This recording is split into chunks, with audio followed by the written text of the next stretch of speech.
रेशमी जुल्फें ये शर्छे तेरी मोहब्बत का हुआ तेरा वादा। मोहम्मद रफ़ी की आवाज के बिना हिंदी सिनेमा संगीत की कल्पना भी नहीं की जा सकती है। रफ़ी अपनी रूहानी आवाज नजराने के तौर पर दुनिया में गूंजती छोड़ गए, जिसकी गूंज रहती दुनिया तक सुनाई देगी। फूल बरसाओ मेरा महबूब। रफ़ी साहब के सुरीले गीत चाहने वालों के दिलों में बसे हैं, जिन्हें सुनकर लोग मुस्कुराते हैं या आंसू बहाते हैं। खुद पे कभी आया निकली तो हर एक बात पे आया। इसीलिए मोहम्मद रफ़ी संगीत की दुनिया में अमर है। रफ़ी साहब ने अपने 3.5 दशक के लंबे करियर में कई सुपरहिट गाने गाए। कव्वाली, सूफी, रोमांटिक और दर्द भरे गानों में रफ़ी का कोई सानी नहीं है। वो जब याद आए बहुत याद आए।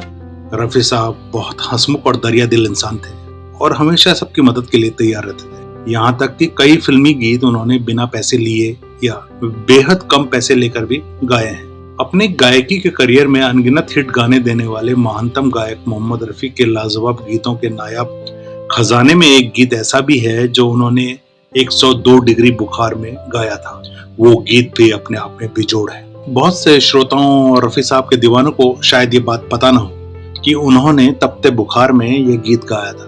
ये सवाल उठना स्वाभाविक है कि आखिर इसकी क्या वजह थी। आइए आपको पूरा वाकया बताते हैं।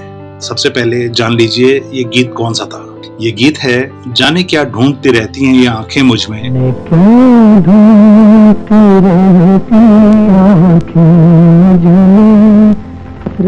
ये वर्ष 1961 में आई फिल्म शोला और शबनम का गीत है।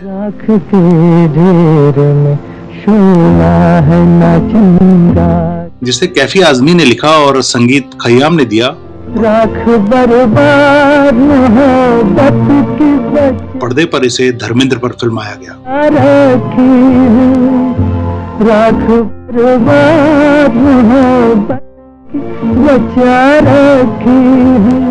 ये फिल्म धर्मेंद्र की शुरुआती फिल्मों में से एक है।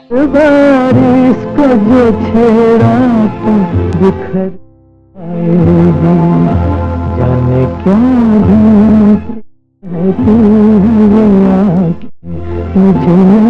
हिंदी सिनेमा में उस दौर में संगीत का क्षेत्र बहुत व्यापक था और एक एक गीत पर महीनों तक काम चलता था।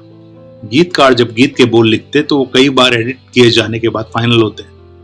फिल्म निर्माण का एक बड़ा समय संगीत में खर्च होता था। एक गीत के लिए गायकों का रिहर्सल सेशन कई दिनों तक चलता था।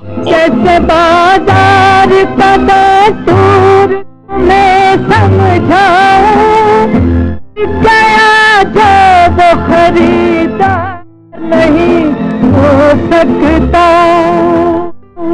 और जब एक एक साजिंदे का म्यूजिक नोट परफेक्ट हो जाता तब रिकॉर्डिंग का दिन तय किया जाता था। यानी रिकॉर्डिंग एक बड़ा इवेंट होता था। इस गीत की रिकॉर्डिंग जिस दिन तय की गई थी उस दिन रफ़ी साहब को तेज बुखार था। 102 डिग्री बुखार में सामान्य व्यक्ति गाना तो दूर ठीक से बोल भी नहीं सकता है। संगीतकार खयाम को जब ये बात पता चली तो उन्होंने रफ़ी साहब से कहा, रफ़ी साहब क्यों ना आज रिकॉर्डिंग को कैंसिल कर दिया जाए और जब आपकी तबीयत ठीक होगी तो फिर हम रिकॉर्डिंग कर लेंगे। लेकिन रफ़ी साहब इस बात के लिए राजी नहीं हुए। उनका मानना था कि रिकॉर्डिंग कैंसिल हो जाने से फिल्म के प्रोड्यूसर का समय और पैसे का नुकसान होता है। एक गाने की रिकॉर्डिंग में बहुत सारे लोगों का योगदान होता है और यदि रिकॉर्डिंग कैंसिल होती है तो इस दशा में उनके मेहनताने का नुकसान होता है। रिकॉर्डिंग स्टूडियोज और अन्य साजो सामान का भारी भरकम किराया भी बेकार चला जाता है। वे नहीं चाहते थे कि उनकी वजह से इतने सारे लोगों को नुकसान उठाना पड़े। आखिर रफ़ी साहब तेज बुखार में ही रिकॉर्डिंग के लिए आए और 3.5 मिनट का पूरा गीत रिकॉर्ड किया।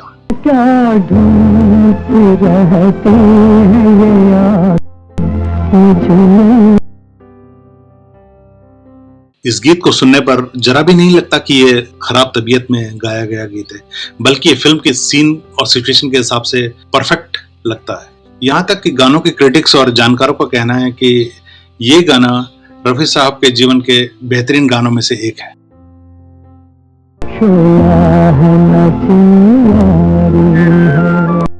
रफी साहब ने स्वयं तकलीफ सहन कर कई लोगों को नुकसान से बचाया और यह बात आज भी सराही जाती है। आपको फिल्म शोला और शबनम से जुड़ा ये किस्सा कैसा लगा? प्लीज कमेंट करके बताइए और चैनल को सब्सक्राइब कीजिए।